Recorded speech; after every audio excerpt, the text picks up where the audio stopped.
Go back and look at the radar and just kind of point out a couple things.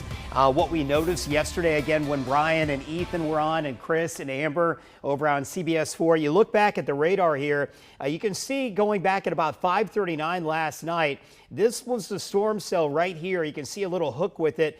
That was the one that was coming through Illinois and was confirmed as a tornado on the ground. You can see how it tracked across Sullivan County and then moved into sections of Bloomfield, or at least Greene County. Notice the hook, again, well defined right there. And at the same time, we were watching a storm out towards Martinsville, or just north and west of Martinsville. That was around 6:07. And then we got into areas of Greene County. You can see still that hook, and then getting closer to Bloomington. It did lose a little bit of its feature there, and then a little bit more of a hook right there, right before it crossed over I-69. You can see a little bit more of a hook there, and then eventually made its way across campus and then into Brown County and worked its way off towards the north and northeast and worked its way eventually out towards Greensburg, kind of weakened altogether. So that was kind of looking back at how these storms, these supercells, individual storms made their way through. So really anywhere from Sullivan County through Greene County, then eventually out towards Bloomington and Monroe County. Those three counties certainly are the areas we're going to have to pay attention to in the terms of damage last night. Now, with that said, we have a cold front that has made its way through. A wind advisory has been issued now. It is going to be a much colder day, getting back to dry conditions for today as well. But a lot of wind on the way and already cooling down. We're at 48 in downtown, 36 in Chicago. The wind is up now at 15 miles an hour, 41 in Lafayette and 44 in Terre Haute.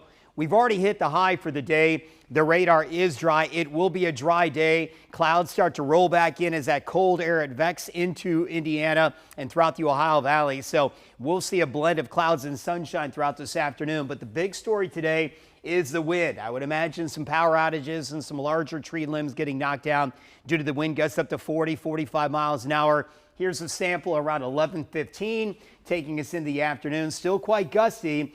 As we get deeper into the afternoon, early evening, the winds start to settle down later on tonight. Here's our futurecast. I mentioned that blend of clouds and sunshine, but dry weather is going to hold throughout the afternoon and going into the evening. Highs today, we've already hit them. We'll be back up to maybe 42 degrees later on this afternoon. And then for tonight, again, not as windy for the evening. If you got plans later on tonight, just know the skies will be clear. Much colder conditions late tonight, early tomorrow morning. Tomorrow will be dry, maybe a few flurries down across southern Indiana. Going into Sunday, though, there is a chance of light snow in the forecast now. And so we could see minor accumulations and roadways becoming a little slick here Sunday afternoon into Sunday evening. We'll keep the lake effect snows going north and east of downtown heading into our Monday. So a lot of cold weather on the way. 30 degrees on Sunday, 32 on Monday. Back to rain chances by Wednesday of next week. Scott?